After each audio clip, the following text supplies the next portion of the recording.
Hi guys, welcome to my channel. అందరూ ఎలా ఉన్నారు? బాగున్నారా? నేను కూడా చాలా బాగున్నానండి.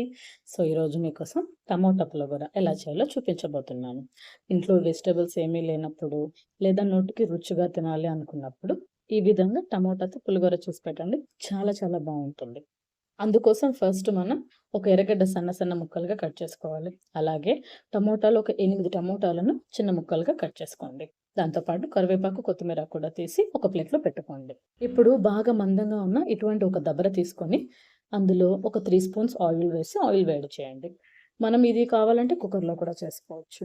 ఆయిల్ వేడెక్కిన తర్వాత అందులో ఒక స్పూన్ ధనియాలు వేయండి. ఆ ధనియాలు చిటపటలాడిన తర్వాత అందులో ఎండుమిరపకాయలు ఒక 4 ఎండుమిరపకాయలు వేసుకోండి. ఇది మీ స్పైసీ లెవెల్స్‌కి తగ్గట్టు కొంచెం అడ్జస్ట్ చేసుకోవచ్చు. ఆ తర్వాత మనం ఇప్పుడు జీలకర్ర ఒక హాఫ్ స్పూన్ వేసుకుందాం. ఇప్పుడు ఈ జీలకర్ర కూడా చిటపటలాడిన తర్వాత ఇందాక కట్ చేసుకున్నటువంటి ఎర్రగడ్డ, కరివేపాకు కూడా వేసి బాగా వేయించండి. ఈ ఎర్రగడ్డలు ఒక హాఫ్ వేగిన తర్వాత అందులో తెల్లగడ్డల్ని ఇలా పాయలుగా ఒలుచుకొని వేసి బాగా మిక్స్ చేయండి. ఈ తెల్లగడ్డలు అనేది ఇంకా ఎక్స్‌ట్రా ఫ్లేవర్‌నిస్తాయి. ఆ తర్వాత ఇందులో కట్ చేసుకున్నటువంటి టమోటా ముక్కల్ని కూడా వేసి బాగా మిక్స్ చేయండి. సో మొత్తాన్ని బాగా మిక్స్ చేసిన తర్వాత ఇందులో ఇప్పుడు మనం రుచికి సరిపడా కల్లులుప్పు వేస్తాం. రుచికి సరిపడా కల్లులుప్పు వేసిన తర్వాత అందులో పసుపు పొడి చిటికెడు వేయాలి. ఇప్పుడు మొత్తాన్ని కలిపి మళ్ళా బాగా మిక్స్ చేసుకోండి. బాగా మిక్స్ చేసుకొని టమాటా మగ్గనివ్వాలి.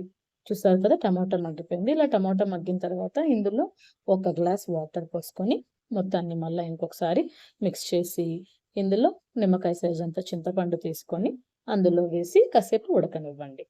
ఒక 10 నిమిషాలు అలాగా ఉడకబెట్టండి. ఈ చింతపండు ఇవన్నీ కలిపి బాగా ఉడకాలన్నమాట. ఒక 10 నిమిషాల తర్వాత చూసారు కదా, గ్రేవీ చిక్కబడింది. టమాటాస్ కూడా బాగా మగ్గిపోయాయి. ఈ స్టేజ్‌లో మనం స్టవ్ ఆఫ్ చేసేసి దాన్ని ఇలా ఒక స్మాషర్‌తో కానీ, పప్పుగుత్తితో కానీ తీసుకొని స్మాష్ చేసుకోండి.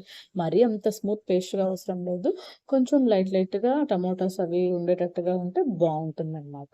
ఇలా మిక్స్ చేసుకున్న తర్వాత కన్సిస్టెన్సీకి తగ్గట్టుగా ఇంకొంచెం వాటర్ కూడా యాడ్ చేసుకోండి. లేదు అలాగా చిక్కగా ఉంటేనే చాలనుకుంటే అలా కూడా వదిలేయొచ్చు.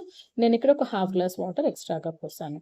సో మొత్తాన్ని మళ్ళా ఇంకా మిక్స్ చేసేసి ఫైనల్‌గా కొత్తిమీర తీసుకొని అలా పైన జల్లేసి కాసేపు మూత పెట్టేసారంటే ఆ కొత్తిమీర ఫ్లేవర్ అనేది ఈ గ్రేవీలోకి మొత్తం బాగా మిక్స్ అవుతుందన్నమాట. చూసారు కదా, చాలా అంటే చాలా చాలా టేస్టీగా ఉంటుంది. పుల్ల పుల్లగా, కారం కారంగా, నోటికి చాలా రుచిగా ఉంటుంది తినేటప్పుడు. జ్వరం వచ్చి తగ్గినప్పుడు కూడా ఈ కర్రీతో కన్నా అన్నం తిన్నారంటే చాలా బావుంటుందండి. చూసారా, చాలా simple and easy and tasty tomato pulihora ready. ఈ వీడియో మీకు నచ్చినట్లయితే లైక్ చేయండి. అలాగే నా ఛానల్‌ని ఫస్ట్ టైమ్ చూస్తున్నట్లయితే సబ్స్క్రైబ్ చేసుకోండి. ఈ రెసిపీ ఎలా ఉందో కామెంట్ చేయండి. Thank you.